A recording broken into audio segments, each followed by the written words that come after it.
So here's the thing. Last time we learned about the rainbow.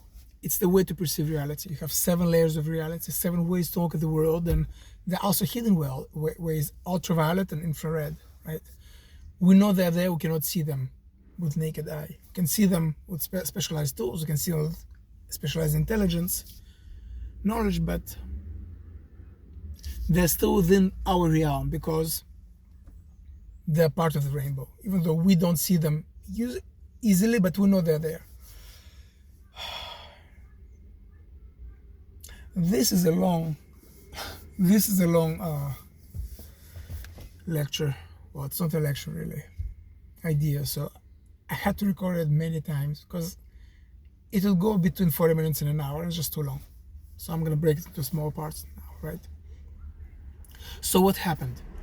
You think people now would have signs and symbols and they would know what to do, right? Or wrong.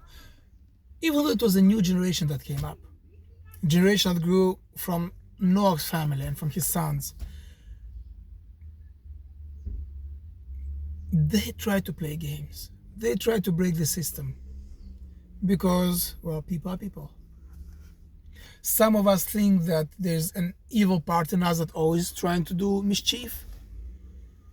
Some of us think that there is a smart part in us that's always trying to do better, to squeeze out some extra benefits. But the reality is that people are trying to perfect whatever they have. That's just human nature. And part of the perfection is to be exact. And we'll get to it later on. Exactness. The other part of it is a struggle to gain more comfort. A struggle because the comfort is around us. The golden rain is falling. You don't need to struggle to get the comfort, but we go out of our way to get more comfort when we could already have comfort. So what happened? People said, oh, part of these new rules that we have, part of their signs and symbols is that there's one rule in that God will not punish us unless he gives us a warning. There were no punishment before, and now God said via the rainbow that I will not punish you without signs and symbols, and you have enough smarts to see them, and if you don't amend the ways, then I'll punish you. So what did people do? That's the generation of the Tower of Babel. They built the Tower of Babel. Why? The scripture says because they want to rebel against God. The chief leader of the generation was called Nimrod. Nimrod means the rebellious one in Hebrew. Why did they rebel? Well, there are many reasons. They want to be instead of God. But instead of God is a tricky thing. We'll get back to it again. Because we're already supposed to be partners with God. What means instead of God? We're already general managers.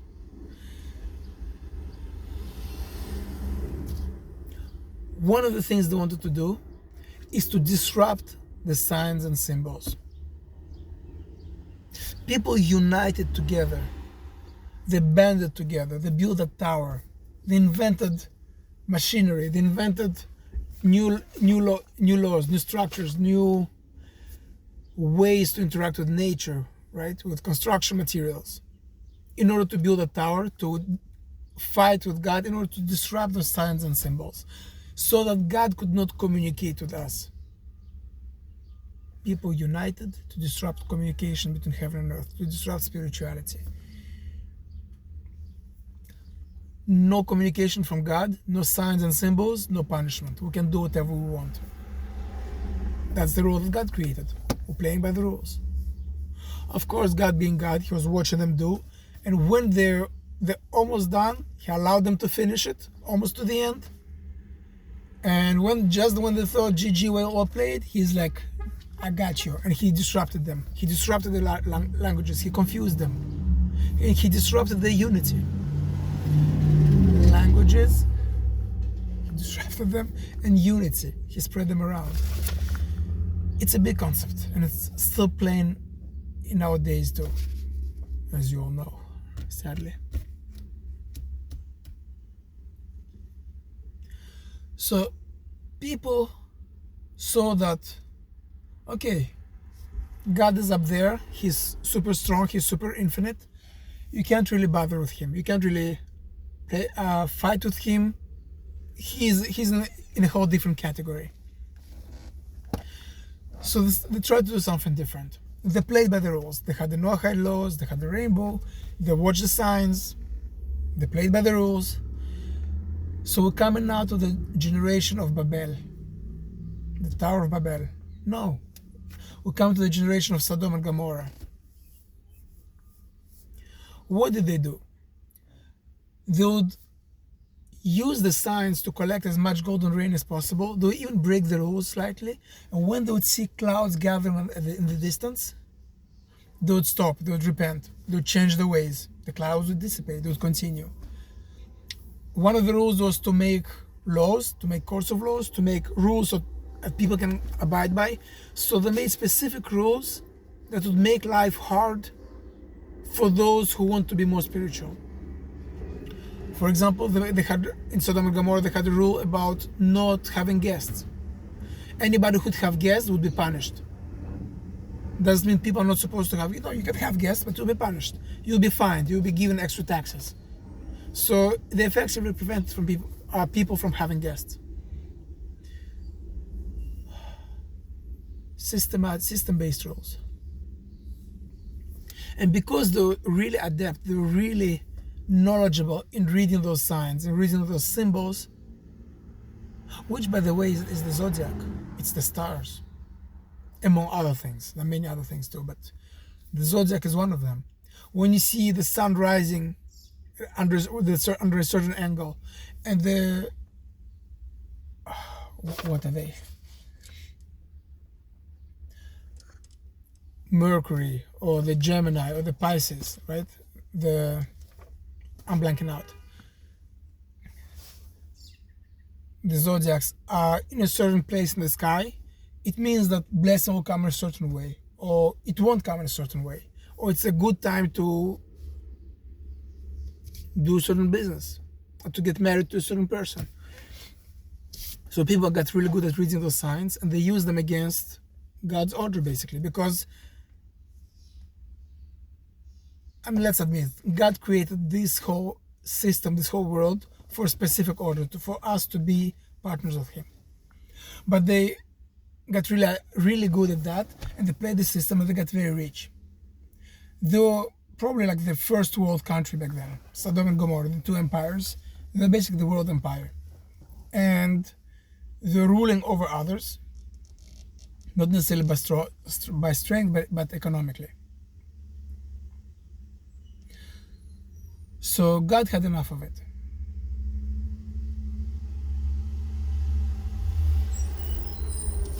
What did He do? God told, in those times, the righteous person in charge, I guess, was Avram, right?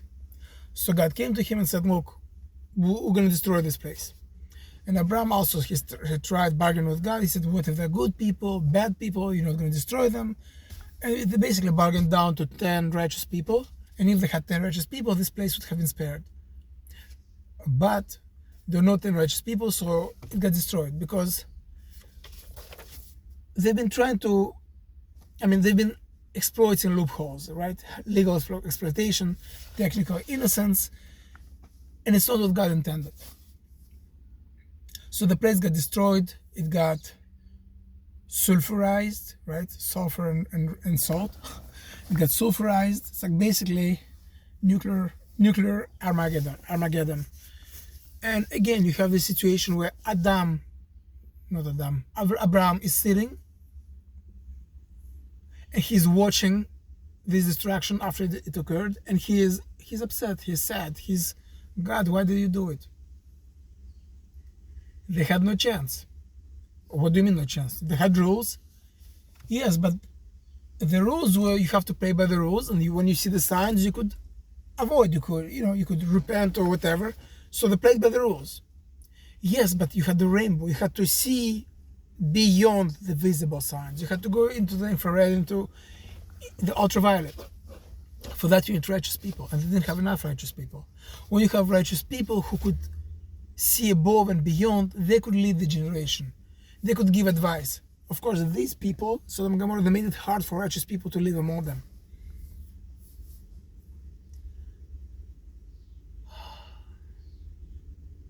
Righteous people.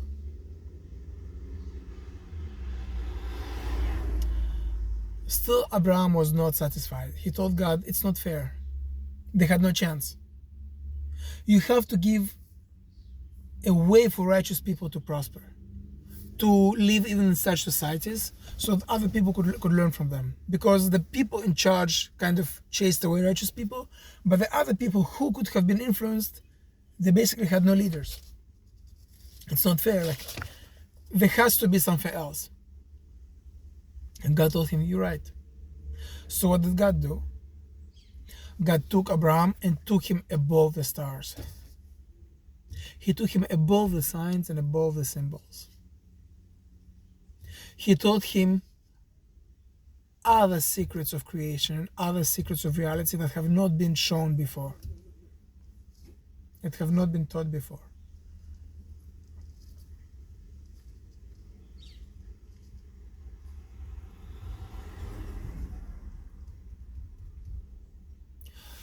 If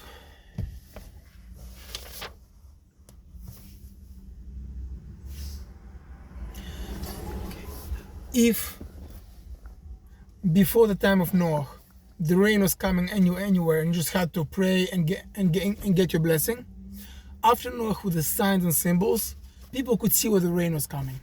People would like spot places of thicker blessing, of more sparse blessings, so they could gather it for themselves much more efficiently, and do things much more efficiently to get more blessing, right? And prevent blessing from leaving them by changing their ways because of signs and symbols. With the knowledge that God gave to Abraham, above the stars, above the signs, above the symbols, is changing the pathways of blessing, is directing the rivers of God, is designating who's gonna get what. The blessing is coming. There's a whole pool of blessing, whole ocean of blessing up there, and it's coming in rain or in tricklets, in rivers. And the knowledge that God gave Abraham to be above the signs, above the stars, you could use that pool of blessing and direct it to specific entities, direct it to yourself. And it's not only about getting the blessings, it's about what behaviors you need to do it, how you need to interact with the world, how you need to interact with other human beings, how you need to interact with nature and with outer nature, how the world needs to be in and out. And then you can direct those blessings.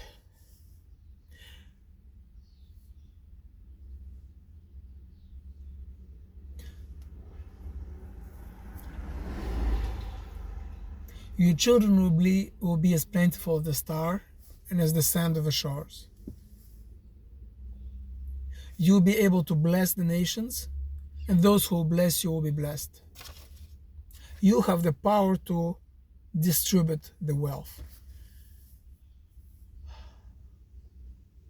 If you think about this concept, that's no big deal. That's no small fish. And of course, just like Noah, Abraham spread that knowledge. He taught that knowledge to everyone around. Time it is. Okay, I'm good. He taught that knowledge to everybody around him. Obviously his family, who held those secrets, and other people.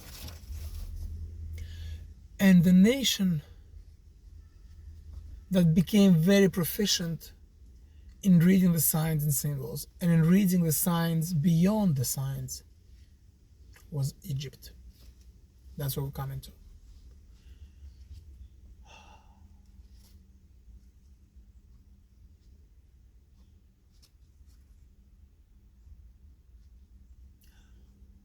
We know that Pharaoh called himself, him and his crew, they called themselves gods. Well, Today we kind of laugh at this. What do you mean God? They just play tricks. They had black magic. No, no, no, no, no. They perfected their knowledge of nature and of natures, of the universe. They knew spirituality, the languages between humans and between things and between entities. They knew white magic and black magic. They knew the power of the occult and the power of the revealed. They knew sciences. They knew sciences that we have forgotten today.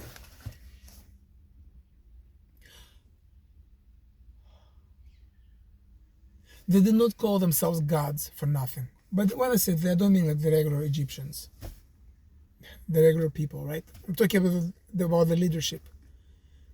People could tell the difference between a magician and a regular person, or between a god and a magician. They knew what God was. They were as close as God as it could sort of be in that generation. When I say that they had the powers of all that knowledge, they could influence those flows of blessing to the point where they would have plenty and they would have droughts. They could generate rain, they could generate clouds, sunshine. They could play with the weather. Sounds familiar now. And they could play with the economy. They could play with global commerce, not by putting some boats in the ocean, the choke points, but by manipulating human perception, manipulating not through advertisements, but through what people wanted and what people should want. They became immensely rich to the point where when a global drought, a global famine struck the world, a global economical downturn, nations had to come to them to buy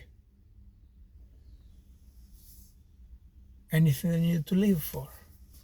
To live, right? Not for. They wanted them to buy oil and to buy bread, to buy wheat and to buy anything. Well, the nation of Yaakov also came, but they came because they didn't want to show off. They also had that power. Actually, they were fine, but they still had to go not to show off, not to show everyone, showcase that they had this knowledge.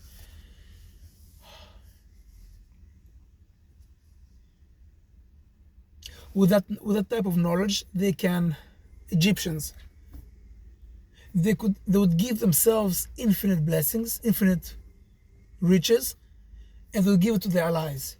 And their enemies, they could squeeze their enemies. God had enough. This was not the reason he gave that power and that knowledge to humanity. Again, the reason was for humanity to be partners of him, for that pyramid to go. They even built pyramids. The symbolism.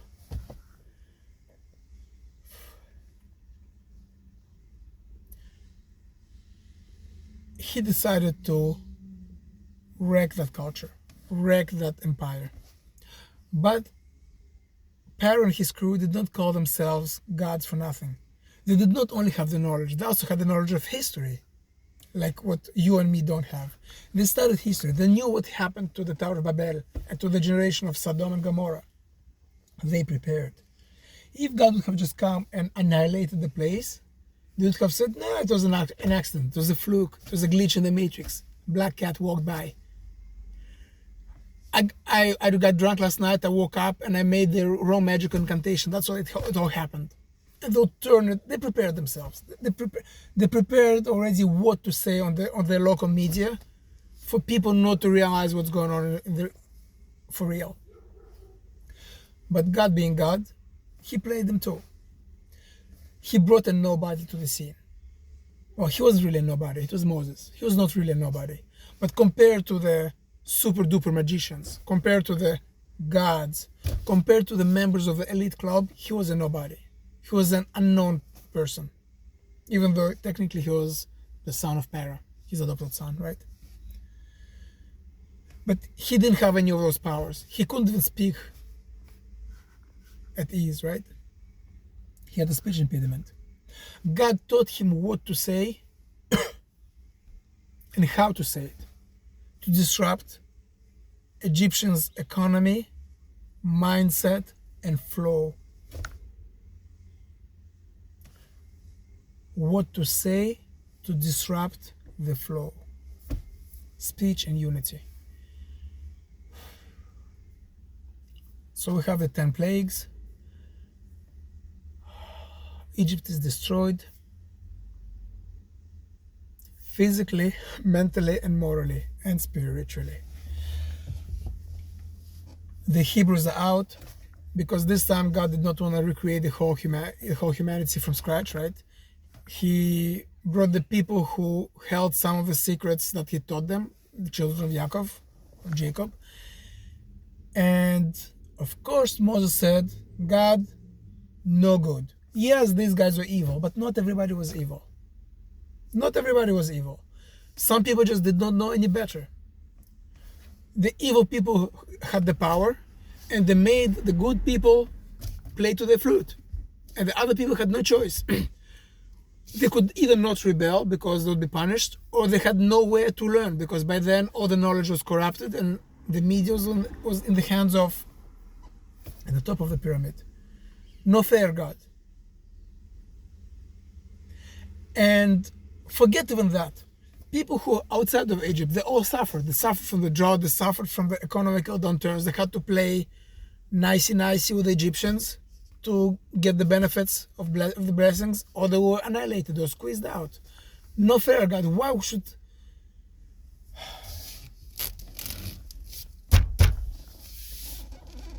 But unlike Abraham and Noah, Moses knew who God was. He always saw it happen to the Egyptians.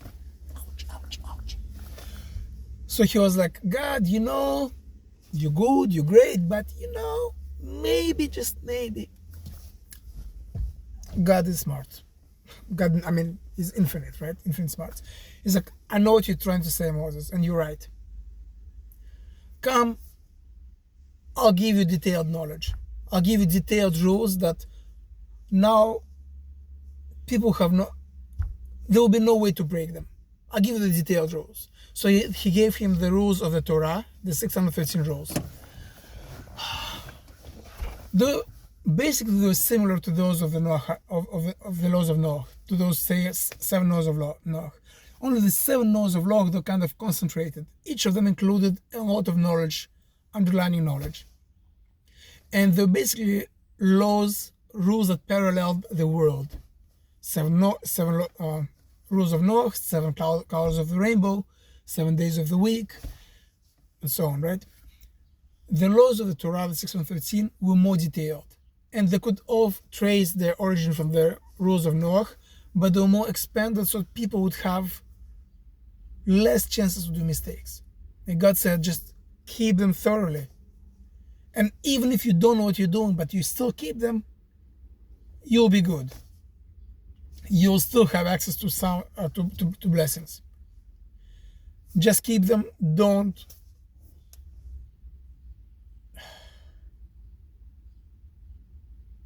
And for those who want to be righteous, for those who want to control to lead the generations, lead the people, lead the nations, help those who are lost, right, off the beaten path, and those who are keeping the laws without knowing why they're keeping the rules.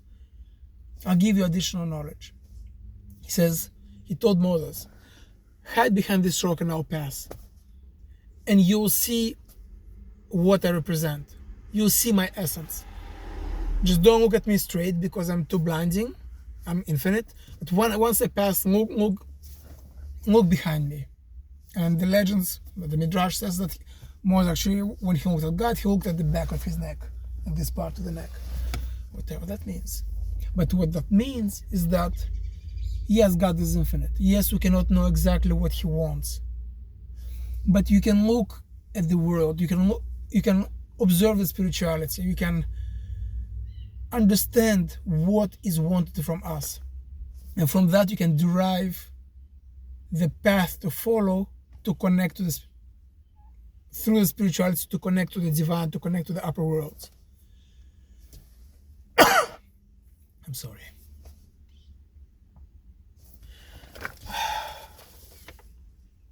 My notes here.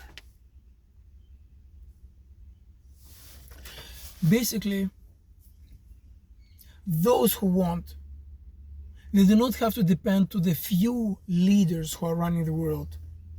They themselves can connect to the spirituality.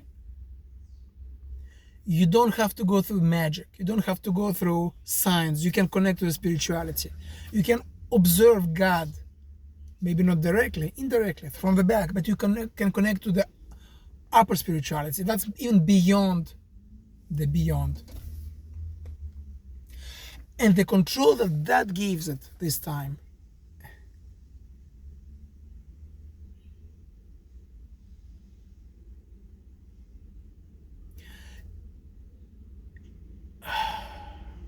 I don't know, it's too long, but I'll keep it in anyway. The control that gives is creating the blessings. If before Egyptians could regulate who gets what, they could control the flow of blessings, here you create the blessings. Body chills. You create the blessings. You create the pool of blessings. You can create new blessings that were not existing in a place where there was no blessings. In a desert. You can remove blessings from a place where there's nothing going on anymore. You can create curses if needed, or you can remove curses. For example, there was another very godly individual, very spiritually high individual, some say even higher than Moses, stronger than Moses, Bilam. When I say godly, well, he had an intimate knowledge of God, only he used it for other ways, for the Sitra Achra, for the other ways, for the other side. He could control the powers of curse. He would also control the blessing, but maybe it didn't pay so much to him. But he could set curses.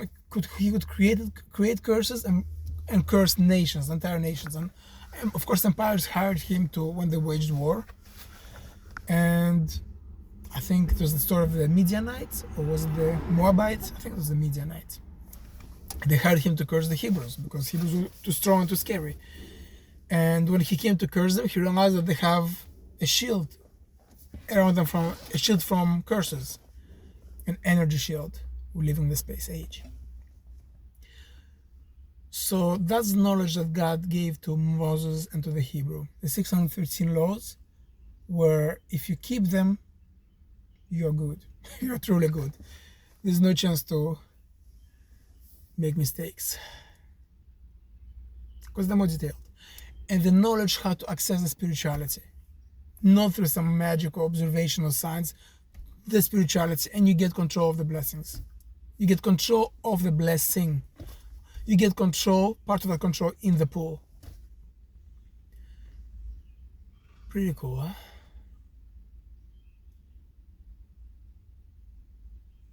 Yeah. So this one was a bit long, but we'll see for the part 3 now.